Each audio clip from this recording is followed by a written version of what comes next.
As a Hispanic, I gotta say, Trump being willing to stoop to ask brown people for money makes me feel really heard and understood. That's what I'm talking about, dude. I'm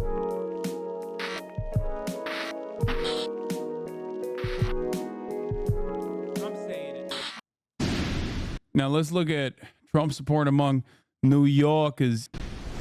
All right. Meanwhile, former President Donald Trump is set to make a stop in the South Bronx tonight at 6 o'clock, right on the doorstep of AOC's district, where no Republican presidential candidate has won that district in 100 years. Thousands of supporters are expected to turn out as a new Siena poll has the former president now within single digits of President Biden in the Empire State. Left-wing demonstrations are already being planned to try and counter the former president's visit, like that poster that you see right there, seen circulating on social media, claiming that Trump is, quote, not welcome in the Bronx. Well, somebody who is welcome in the Bronx is Rachel Campos Duffy. You know her from the Weekend Show, and she was out in the Bronx yesterday just essentially taking the temperature of the neighborhood to see how people are going to receive former president. Absolutely. I stood on a corner, walked up and down a street with our crew, and just talked to dozens of people. Is it similar to Wisconsin, where you came from? No? I'm an Arizona girl originally. Okay, so, good. You know. Listen, here's what was interesting. I mean, there's no question that the Bronx is a solidly blue area.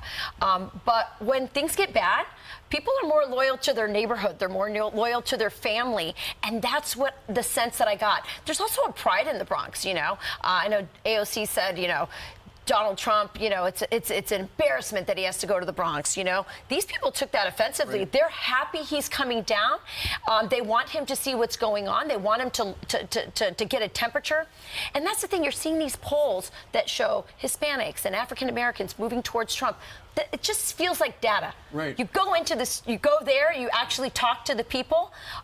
It really brings it home. You really feel that the polls are right. And I think Donald Trump is going to be very pleasantly surprised by how welcomed he is in the South Bronx. Take a look. Yeah, bro, they love him there. They do. Yeah.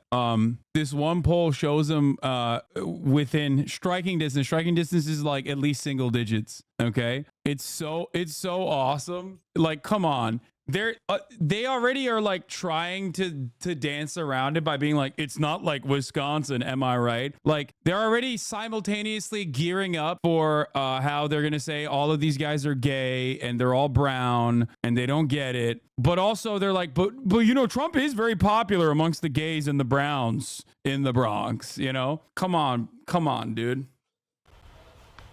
I see Democrats now coming out and they're like, oh, Trump is not welcomed here. Who are you? I think he should definitely come to the neighborhood. He should come. He should check out the people because, see, Trump is for the little man. Donald Trump is coming to the Bronx. Are the other boroughs going to be jealous? That's awesome. Yeah. I think in this interview, they interviewed every single person that has voted for Trump in the Bronx. Okay? Like, virtually every, like, when I say every single person, I'm not exaggerating. I think like literally every person that they could find that actually issued a vote to Donald Trump in 2016 or in 2020, they interviewed here, all of them. It's like someone said in the chat, I don't know if it's true. Someone said like that he won 16% of the Bronx in 2020.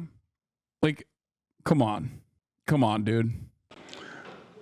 I don't know, but I hope so. Trump is doing something that no one else has done. He's giving such a respect to the Bronx. Before Trump, you know, it was not really considered. Like, would they really go into the Democratic strongholds? Would they really go into the poor neighborhoods? One of the very important things that I wish the Republicans would understand is that even though you have, and you look at the registers and you see how many registered Democrats are in the Bronx, and you say 80–90% are all Democrats, not all Democrats vote Democrat. I happen to be one of those Democrats that hasn't voted Democrat since the age of Ronald Reagan. I've been intrigued by the impact of the trial of Donald Trump. And as a Hispanic myself. Bro, then you're not a Democrat. What do you mean? Like, that is the most insane, bro, what are you saying? Let's see. Bronx, 15.6%. They literally asked every person they could find, bro. That's awesome. The median American voter is beyond human comprehension. Yeah, no, I love Americans talking about politics because like you get such a good snapshot of how busted our system is. She's like, yeah, I haven't voted for the Democratic Party since like the 80s, but I'm a registered Democrat. It's like, what are you saying? No, you're not.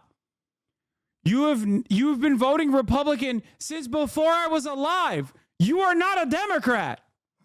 What are you saying? Bro, she's been voting Republican before AOC was alive. Okay? Like she said 4 decades without a shred of irony. For 4 decades, I've been voting reliably Republican as a Democrat. And it's like, okay, I don't know what to tell you then. That's just nutty. Democrats that hasn't voted Democrat since the age of Ronald Reagan. I've been intrigued by the impact of the trial of Donald Trump. And as a Hispanic myself, it looks familiar to a lot of things we've seen in Latin America. Absolutely. I know a lot of friends of mine that are Cuban, and they're frustrated. Yeah. Cubans, you got Nicaraguans, they see this in their country. That's why they left. I happen to be one that I'm still asking, what is he being charged with? What is he being charged with? I'm still trying to figure that out. And so I think it's not just me because, we're not dummies, okay? Even though Democrats sometimes treat... She's like, we're not dummies. Even though I just said I've been a Democrat my whole life, except for the past 40 years. I've been a Democrat since I was an eligible voter. I've been voting Republican, which is why I'm a Democrat. But I'm not a dummy. Treat us like we're dummies? People that weren't interested in politics, now they're watching a sham trial. They're watching all these things happen, and they're just like, what is going on? That is good. Rachel, I know a number of New Yorkers appreciate Donald Trump because he's a New Yorker. And even though he now lives in Florida, but he understands what it's like to be in New York City. Yeah, they feel like he's one of them. And he chose their area, their neighborhood to come visit. And, you see all the organizers out there putting up posters saying, you're not welcome here, Donald Trump. I did not get 1 ounce of that from when I was down there. I was literally shocked by how open-armed they are. And by the way, some of these people mentioned the trial. The trial, I think, is a double-edged sword for the Democrats, especially with Hispanics. It's like, you have them trapped here in this kangaroo court. Guess what? It's an icebox. Yeah, some of them are noticing that it's a kangaroo court. And if you're from Latin America, you've seen the politicization, the weaponization of the justice system against opponents in this way. You left those countries because of that kind of corruption and Marxism, frankly, and they're seeing it happen here, and they're not dumb. I know maybe a lot of Democrats think that this is, that they're setting some sort of narrative here. People are seeing, as she said, we can't even figure out what he's guilty of. And then they said to me, he's on trial there. We got problems here. We've got crime like we've never seen before, and it's because of the open border, which was another shock to me, is how much the border policies were mentioned almost universally by everybody. We got about 82,000 people here illegally. We are housing and we're feeding. Yeah. We're trying to kick them out after 30, 60 days, and they're not leaving. Well, they're not on the Upper East Side. Right. They're going to the Bronx. Right, and they're taking over the parks where their kids play. That's exactly right. And that's what they said. They said, our service, we're poor. This is a working class, poor neighborhood, and our services are being strained, or they're literally cutting our own services and giving it to other people who came here illegally. So that was really an interesting thing. And they're associating the rise in crime to Alvin Bragg, but also to many of the illegals. Let's see if the president keeps it short and crisp tonight. Yeah. I mean, it'd be very interesting to see how he does it. 6 o'clock tonight. It's in a park in the Bronx called Crotona Park. Lawrence is going to go up there. He's interviewing the former president. You know what they told me? The open border in New York is causing crime. Yeah. That's right. We're not dumb. They're not dumb. Methinks they doth protest too much. Yeah. I love that. I love the idea of being a New Yorker and being like, we hate immigrants around these parts. It's like, bro, like, what are you saying? Do you hear yourself? Like, what are the words coming out of your mouth as a person who lives in one of the most diverse places on the planet? Okay. That's right. Ellis Island was a woke gender conspiracy. Of them said it's epic. They were doing woke gender at Ellis Island. Them goddamn immigrants ruined New York. Cool. So, you know, in Spanish and English, they're saying this is historic. Thank you for coming to our district or to our area. So I think it's going to be a very interesting thing to see today. And it will be great if Lawrence actually, you know, gets a chance to interview some of these counter protesters to see if they're AstroTurf. Because what I saw was if they're from the Bronx, they're open. They're open to ear, open armed right now. And we put up that poster that showed the organizers. Yeah. Over a dozen and a half different organizations. Yeah. If they don't wind up with a bigger crowd than Donald Trump, It'd be embarrassing. It would be embarrassing for them because they've got the entire New York City area with a lot of people at their disposal. There's a lot of dark money funding these kind of protests. It's the same kind of stuff. This is the same group that came, you know, with BLM and so forth. This is George Soros funded. That's who's behind this. The people on the street are saying, come, see what it's like here. Listen to us. And they're so honored that somebody like the President of the United States, who they consider an outsider and a new fellow New Yorker, is coming to their neighborhood. I don't want to make this all about me, but it's just the same week that the Pope takes shots at the Irish and the Italians, immigrants. At the same time, President Trump is giving such respect to the Hispanic community. There's a big dichotomy. There is. Well, if you look at the old... The Pope was talking about whiskey. Because he said the Irish brought whiskey to America and the Italians brought the mob. I mean, those are all my people. That's the shot. Right. It's unbelievable. Hey, Rachel, thank you very much. I'm Steve Ducey. I'm Brian Kilmeade. Let's discuss with NBC News correspondent Von Hilliard, Christina Greer, professor at City College of New York, and Susan Del Percio, Republican strategist and MSNBC political analyst. So thank you all for being here. Von, explain to us why Trump is campaigning in this extremely blue district today. So number one, he thought that he was going to have trial today in Manhattan, and so his campaign went forward with planning this South Bronx event. At the same time, Donald Trump has been... As a Hispanic, I gotta say, Trump being willing to stoop to ask brown people for money makes me feel really heard and understood. That's what I'm talking about, dude. I mean, it is symbolically important. I won't discount that. Okay, I do think that it's symbolically important for Trump to go to the Bronx. I think that I think that it is hilarious to act as though it's hilarious to act as though, you know, he has any kind of real support out there. He doesn't. They're probably shipping motherfuckers in, as Chris Hayes correctly pointed out, from Westchester and Staten Island to just like go and do a show of force. Model of your mini fridge. I want to Google. I don't know. How we can keep the creators for Palestine link when AOC is on? Yes, of course. Very sad to see they use socialism to scare off Hispanics to vote Republican. No, there's no brother. Motherfuckers would be like, I can't believe the unjustifiable kangaroo court in my country of Nicaragua, where I did unimaginable war crimes before flying on an American military plane to the United States of America. It's just like, okay, dude. Yeah, no, kangaroo court for you that you evaded specifically for being aligned with the American State Department. Like, get the fuck out of here. There are always going to be reactionary conservatives, oftentimes direct fascists, that have escaped into America after doing their fascism and losing. Been obsessed with the idea that he can actually win the state of New York here in November. And we should note that back in 2020, he lost the state of New York by 23 percentage points. Lee Zeldin in the governor's race against Kathy Hochul, he did lose by just 5 percentage points. And so for Donald Trump, he sees polling that indicates that he's able to make some inroads, particularly with black voters. He received a record number for black voters of 12% in the 2020 election, a record for a Republican nominee in recent decades. At the same time, polling is indicating, some polls up to 20% of black voters suggesting they could vote for Donald Trump. But this is where it's going to be a little bit more difficult for him, because there's a difference between dissatisfaction with Joe Biden now and a reality that 5 months from now we're in a very different place, and being dissatisfied with Joe Biden and voting for Donald Trump. There's a big gap that, frankly, history has not provided, even in recent elections, even in 2022 midterms. But even a little bit can make a difference, right? It can, and here's what's really interesting. First, the Bronx elected its first Republican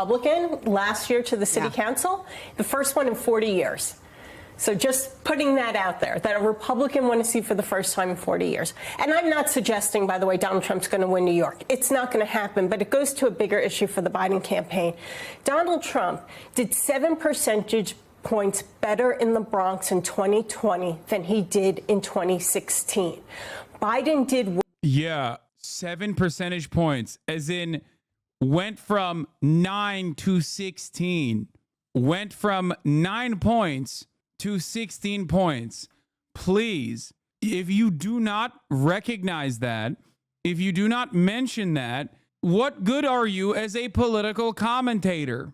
It's literally like, wow, they almost, yeah, she should have said Trump doubled his support. If the worst way to say that would have been Trump basically doubled his support in the Bronx from 2016 to 2020. Okay, that's the least that's the least honest way of mentioning it. Biden will lose. Seems our corporations and media want Trump to win and Biden to lose, increase their profits, forget the people. I mean, a second Biden term is not exactly spelling positive things for the American working class either. It's just, as always, as is the case almost always in American elections, how bad do you want things to be? Worse in New York City in 2020 than Clinton did in 2016. So the narrative that's out there that these communities are not getting the attention and that they probably should get from the Democrats if they want to increase turnout is very significant. And while Vaughn is absolutely right, Donald Trump's doing this rally not to win over votes, but because he thought, it's a good press hit. Okay, fine. He can have that, but there is a message in the numbers for Democrats, not in New York City per se, but if it's on the margins, those swing states, it matters. Well, this is the message coming from Congressman Richie Torres, who is in this specific district in the South Bronx. He says there is no greater enemy than Donald Trump to his district, and that his district will not buy the snake oil that Trump is selling. And here he. I don't get it. I thought Richie Torres should welcome Donald Trump, who is one of the more popular figures in Israeli politics. It's shocking to me that Richie Torres is so anti-Trump when they align 100% on Israel. I thought that was his most pressing issue. That was his most significant political footprint, was defending and dick riding Israel unconditionally. How strange. How strange now that he's criticizing Donald Trump when on the one issue that he cares about, they're aligned 100%. Was earlier on Morning Joe. Donald Trump is so unpopular as to be radioactive. He's even less popular than arsenic in the Bronx. So I'm confident that the Bronx is going to overwhelmingly support Joe Biden. If Donald Trump did not have a criminal trial in New York City, he would never be caught dead in the Bronx. And as far as I'm concerned, the only place in the Bronx where Donald Trump has any place being is Bronx Criminal Court. Christina, do you agree with Congressman Torres there, or could Trump's visit help him make inroads in these voting blocs that have been more traditionally Democratic, like with Black or Hispanic voters? Right. Congressman Torres does have a point. I mean, the real reason why Donald Trump is going to the Bronx is to say to the Democratic voters of the Bronx, has Joe Biden been here? Right? You all keep voting democratically, but I'm the one who's actually coming to visit you. Now, he's not saying it's because I got to stay close to home, which home is the court, but he's also trying to, I don't think he necessarily thinks he's going to get Black and Latino voters to vote for him. The strategy is to get them to abstain from voting for anyone on the top. And that's where it matters, not just in New York, it matters in places like Milwaukee, it matters in Detroit, places where Joe Biden has less favorability, but also we're in a moment where, as Vaughn said, we have some time, right? Joe Biden needs to make the case to Black. This Turkish dude, yeah, this is really funny. The Turkish dude that crossed the border. Did you have to?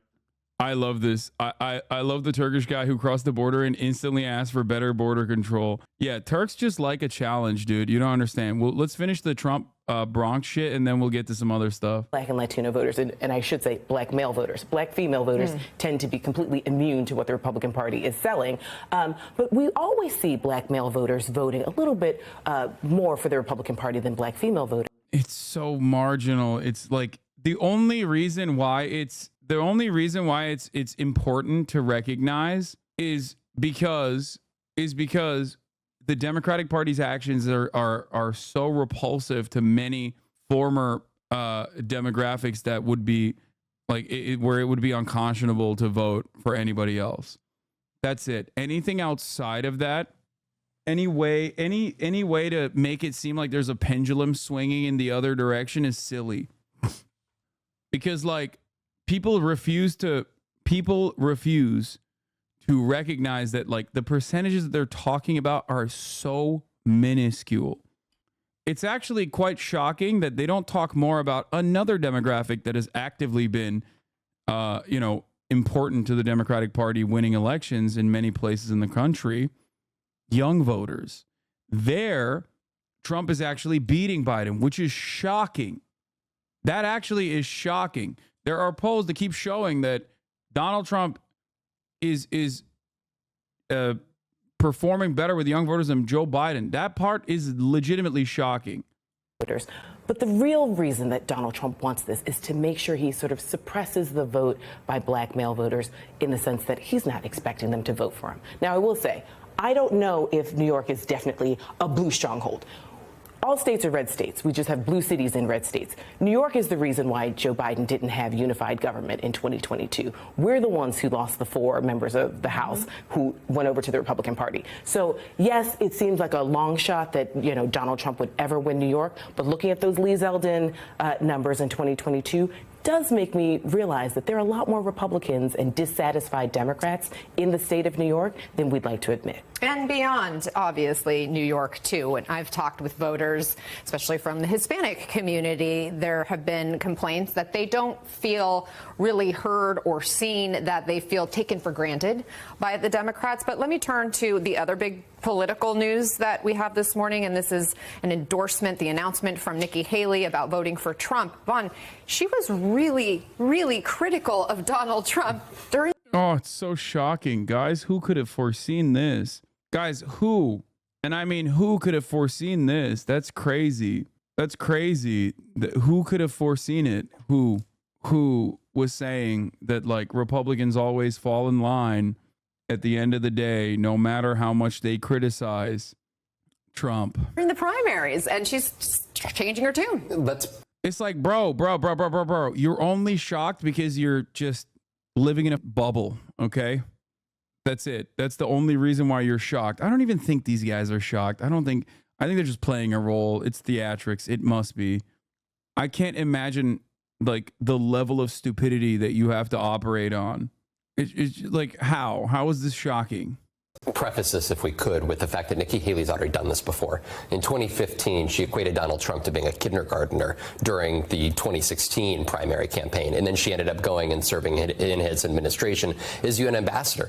But this year, it went to the next level. She called him unhinged. She called him toxic. She said that the most harm he's ever possibly had is getting hit by a golf ball when he's sitting in a golf cart. She's called him chaotic. She said so many meanie bobini words this time. It's just like weird. Suggesting that chaos follows him. I don't want a president who is going to praise dictators. He's weak in the knees about Putin. She's questioned his memory. She has blasted the amount of debt his administration incurred. He took a shot at her husband when he was deployed overseas in Africa, and she went on to call it disgusting, awful comments. This is somebody in Nikki Haley here, though, who is understanding that the power structure of the Republican Party lies with Donald Trump. And last night heard to the Hudson Institute saying that she would vote for Donald Trump. She said it because the Biden administration, her words, have been catastrophic. And so this is what we saw Ted Cruz do 8 years ago, Marco Rubio. Wow. Right? If you continue to want to have a place of relevance in the Republican. But we want a strong Republican Party. I don't understand. And we want a strong Republican Party, and she is a representative of said reality. She is the perfect representative of a strong Republican Party. This is what you wanted, Democrats. I don't understand. Meanwhile, thank you to Macy's for that link. A group of Nikki Haley voters from Vermont to Arizona met with President Joe Biden's campaign on Wednesday night, almost immediately after she announced their plan to vote Donald Trump, the Daily Beast has learned. Thank God. Thank God we're courting the right voters, all 10,000 of them total in every state. Oh. Reddit libs used to say Nikki should be Biden's VP. Yeah, that's why you get your political commentary from me. Okay? I hope. And every single other dumbass that is basically repeating whatever the they heard on MSNBC looks like an idiot all the time. Not that it matters, because People are not looking for genuine analysis. They're not looking for critical analysis at all. They're looking for someone to literally tell them that things are fine. Functionally, they want to hear someone sing them a lullaby. They want to go to sleep. They want to close their eyes as you whisper sweet nothings into their ears. Anyway, the court is actually, yes, helping Trump, potentially keeping him from doing even dumber shit with that time. That is actually the one aspect of the court that has been saving Trump's ass a little bit, because it limits the amount of campaigning that he can do, and it limits the amount of camera time that he has. So when he's not on camera and the Democratic Party is like openly committing political suicide, okay, this way everybody continues to focus on Joe Brandon and how shit he is. The title of this Atlantic article: Nikki Haley surrendered, but not her voters. Republican primary voters turned to Haley to oppose Trump, and their commitment hasn't changed. By none other than David Frum. Never Trump Republicans. We got this in the bag. Look it, dude. I think they should just cut out Kamala Harris and put Nikki Haley in the bag. And then Joe Biden dies, so we can have a Republican female president. That's how you arrive at the first ever Republican president, or that's how you arrive at the first female president. Okay? You cut out Kamala Harris, you put Nikki Haley as the VP, and then Joe Biden dies. Okay? And then boom, first ever female president is a Republican. He is not the right person to come and talk about affairs in the Middle East at this moment. The views of Nikki Haley Republicans, pro-Ukraine, pro-Israel, pro-market, reflect all those things that Republicans used to think in that bygone era, when Reagans and Bushes and Romneys roamed the earth. But few feel any emotional bond to Haley. If she gives a Ted Kennedy-style dream she'll never die speech at the Republican convention in Milwaukee this summer, they won't tear up. They'll wonder what the hell she imagines she's talking about. Most of Haley's supporters voted for her as a way to stop Donald Trump. The number of people that did this is so marginal. Oh my God, it's tiny. It's minuscule. She didn't win in a single state. Or wait, she might have won in one state. Did she win in a single state? I don't think she did. I don't even remember, because that's how forgettable her campaign was from the jump. But the Brandon camp has openly stated their desires. They care more about the white voters in the suburbs. They care more about the white voters in the suburbs who are otherwise reactionary, who are otherwise Republican, but hate the aesthetics of Donald Trump. And they care more about courting those people instead of like actually trying to make real promises, demonstrate in good faith that they will carry out former promises that they've made, take tangible action against the genocidal apartheid regime of Israel, things of that nature that would actually, I think, regalvanize a lot of support in not just the United States of America for the Democratic Party, but like literally from the international community. Isn't that a powerful political bloc, to be fair? It's not necessarily a powerful political bloc. It's more so a political bloc that if you align with, you have to dramatically change your policy prescriptions, which the Biden campaign is doing. It's no mistake that you are seeing them consistently communicate their desires for more restrictive immigration processes. Like that is a direct way to try and win over educated white racist voters. Okay? That's it. And Biden is winning in that demographic now. That is actually a true change, a real change. Problem is, those guys will still go and vote for the suited up Republican inevitably.